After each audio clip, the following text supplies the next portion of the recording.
Friends, how you doing? Welcome here to Real Estate Sales TV. My name is Danny Morell. I'm sure all of you are starting to realize it is February 18th and we are pretty close to 60 days into 2015. And on day one of the year, you set out with an amazing goal to double your business or increase it in a big way.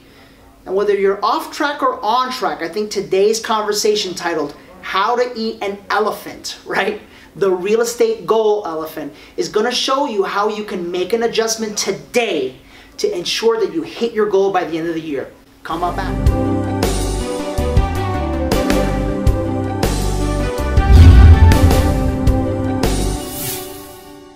Okay, friends, here's what we're going to do today.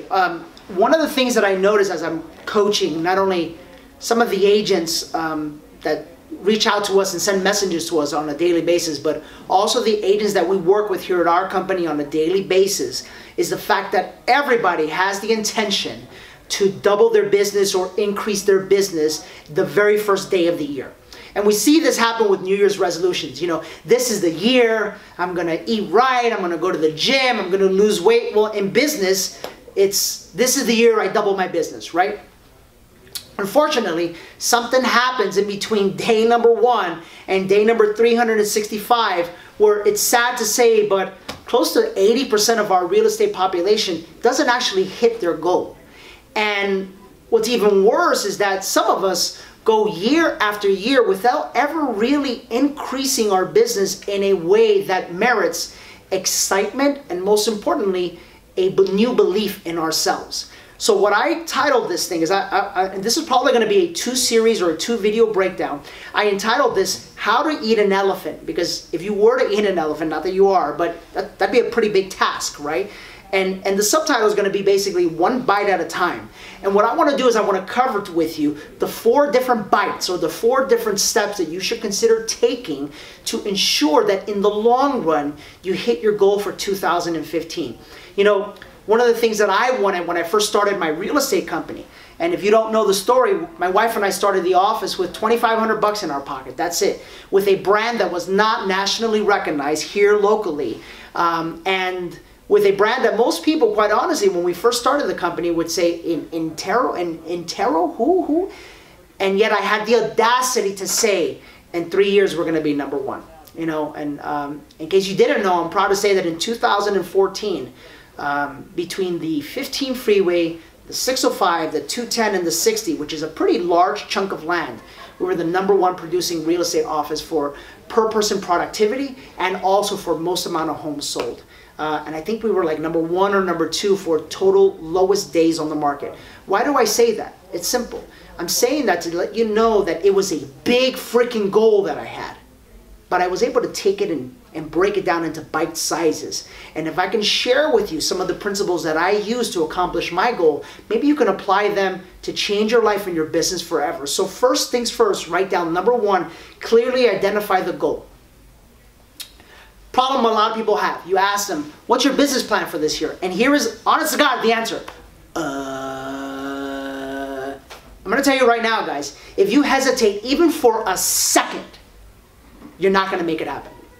Okay? If you hesitate even for a second, the goal is not going to come true.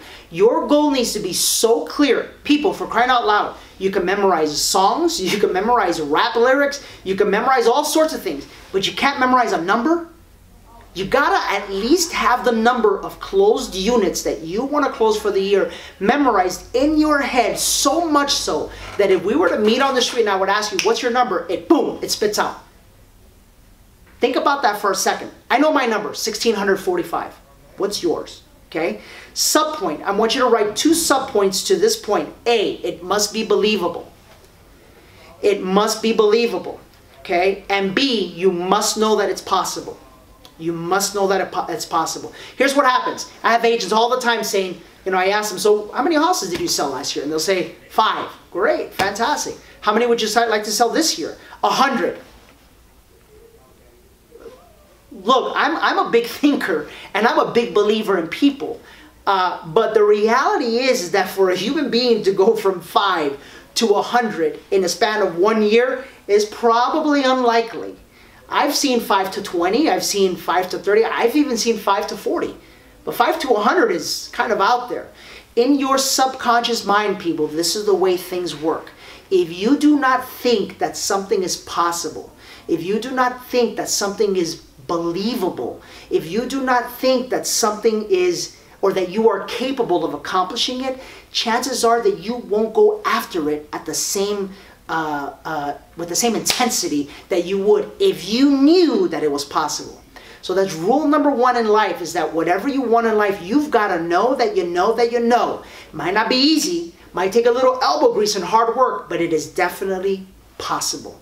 Number two, write down, you got to identify the system.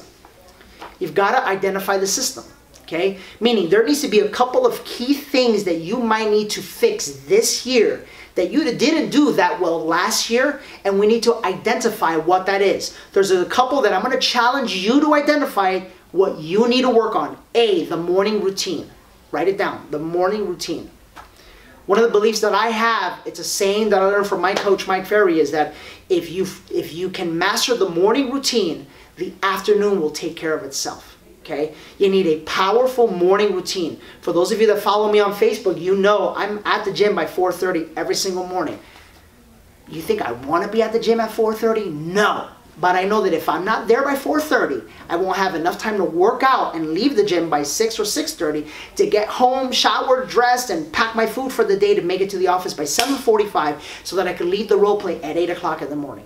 It's very simple. What time do you want to get in the office, and work yourselves backwards from there? B, time management.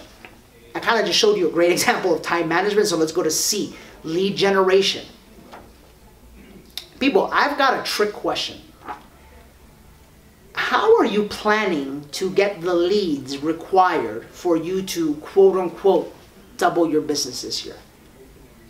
Because when I ask people this, no one ever seems to have a detailed, planned out answer. It's almost like people just think that by osmosis this is going to happen. And I'm here to let you know, guys, I've been fortunate enough to not only do this myself as an agent, as a broker, but also as a coach to hundreds of agents.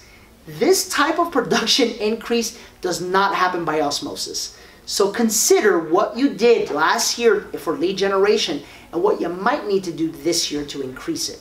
Number D, lead follow-up. Lead follow-up, okay?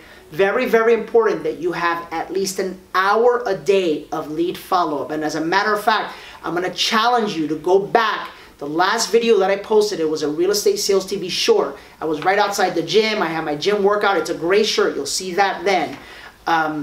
Was all about setting minimum appointment standards and how to increase your appointment set. E, your sales skills. Your sales skills. Let me ask you a question.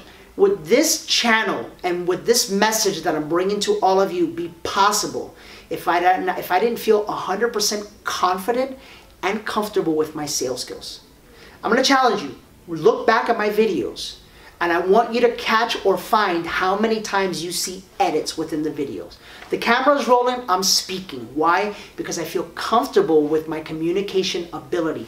Guys, that comes from years and years and years and years of practice. How comfortable are you in front of a seller when it comes time to present? And last but not least, F, your personal mojo. What I like to think of as your personal confidence, your heart, your soul, your spirit, your coachability, your enthusiasm, your laughter, your smile, the things that make you you. Is the ego in check enough for you to actually be able to learn from people what you need to learn in order to go ahead and double your business? I'm going to leave it at that for this video.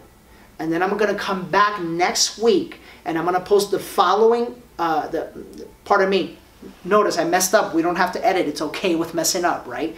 Don't be attached to the outcome.